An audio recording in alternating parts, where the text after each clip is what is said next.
Kde domov můj, kde domov můj, voda hučí po lučinách, bory šumí po skalinách, v sadě skví se jara květ, zemský ráj to na pohled, a to je ta krásná země, země česká, domov můj, země česká, domov můj.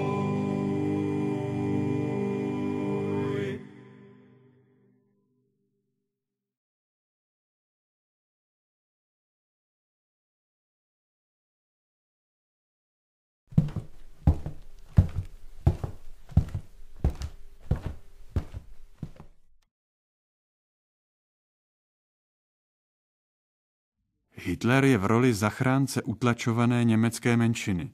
Na hranicích s Československem se soustředují německé jednotky k úderu. Hrozí válka a tak 26. září takřka celý rozhlasový svět přebírá projev Adolfa Hitlera na shromáždění nacistické strany v Berlíně. Mám málo co objasňovat. Jsem vděčný ministru Chamberlainovi za všechnu námahu. Ujistil jsem ho, že německý národ nechce nic jiného než mír. Dále jsem ho ujistil, a opakuji to i vám, že pokud se tento problém rozřeší, pro Německo už nebude existovat žádný jiný teritoriální problém v Evropě.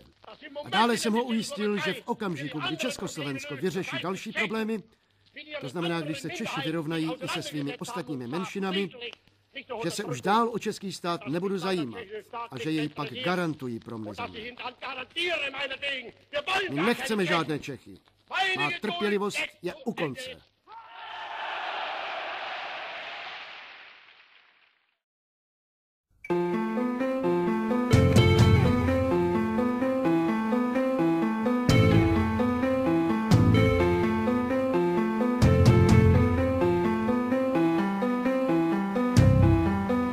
Bezmocí otroků pouta schovává, občan svobodný klopí zrak k zemi a ještě pálí jizva krvavá, oči se otevírají, co tíže mi zajetí předsudků, láska úvada, ale dáme rozdílné na místo sjednocení. Vlastní tíha zas na nás dopadá, je tolik smutných očí v té naší zemi. Hledajíc protivníka, stavíme barikády, viníme ostatní, sami tak čistí, co všechno dáme za naše kamarády, kteří to vlastně jsou, nejsme si jistí. Král je klaun a klaun je králem, pískot nese se znuděným sálem a tak píka vládne, sama se nežijeme, přežíváme, poprveme se ty zase. Selva se stal pejsek, na řadě zuslintá, čeká na odměnu od vítězů.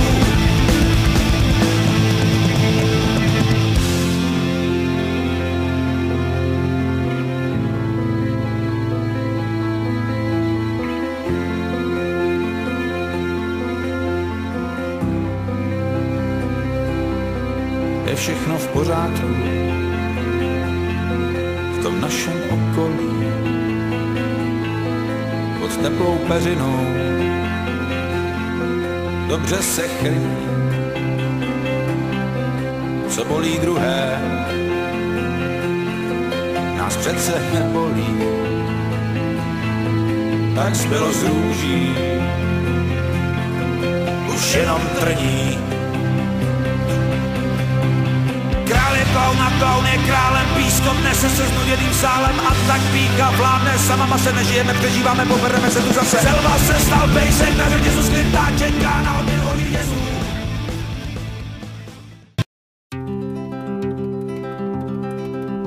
Sem pojďte blíž, lidé, dny i týdny jdou a mraky se toulají a vlny se dmou a spustí se déšť na 40 dní. Prší a záchrany není, musíš plavat nebo skončíš jak těžký kamení. Každý ví, časy se mění. Jsi básník a píšeš o tajemství snů a vidíš tak dál až do konce dnů. Bydlíš v propasti slov a na poušti věd, znáš podstatu lidského dění. Jednou si ztracen, zítra patří ti svět. Každý ví, časy se mění.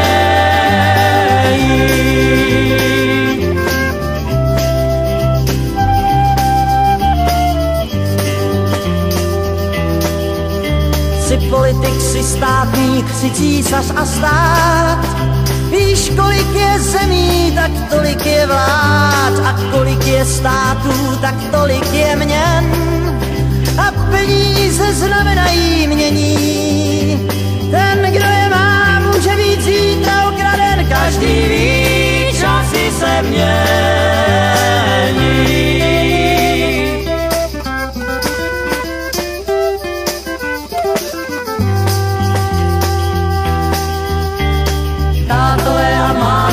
Přistupte blíž, jsme vaše děti a s dětmi je kříž. Zlobíme odmala, nechcem jí spát, teď ke spaní vhodná chvíle není. Je za 5 minut 12 a čas nechce sát. Každý ví, časy se mění.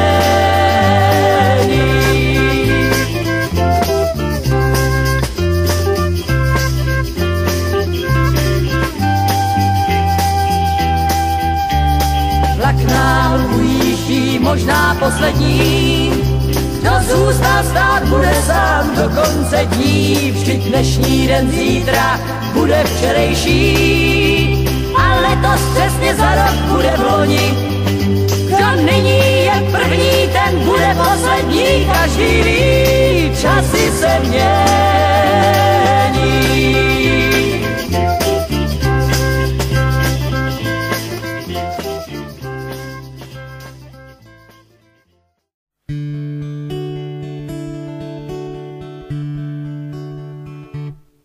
Pane prezidente, ústavní činiteli, píšu vám dopis, že moje děti na mě zapomněly. Jde o syna Karla a mladší dceru Evu. Rok už nenapsali, rok už nepřijeli na návštěvu. Vy to pochopíte, vy přece všechno víte. Vy se poradíte, vy to vyřešíte, vy mě zachráníte. Pane prezidente, já chci jen kousek štěstí. Pro co jiného jsme přeci zvonili klíčema na náměstí. Pane prezidente, a ještě stěžuju si, že mi podražili pivo, jogurty, párky i trolejbusy. Poštovní známky, i bločky na poznámky, i telecí plecko, Řecko i Německo, no prostě všecko. Vy to pochopíte, vy přece všechno víte, vy se poradíte, vy to vyřešíte, vy mě zachráníte.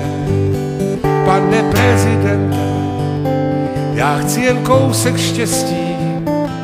Pro co jiného jsme přeci zvonili klíčema na náměstí. Pane prezidente mé České republiky, oni mě propustili na hodinu z mý fabriky. Celých 30 roků všecko bylo v cajku. Teď přišli noví mladí a ti tu řádí jak na Klondajku. Vy to pochopíte, vy se mnou soucítíte, vy se poradíte, vy to vyřešíte, vy mě zachráníte. Pane prezidente, já chci jen kousek štěstí.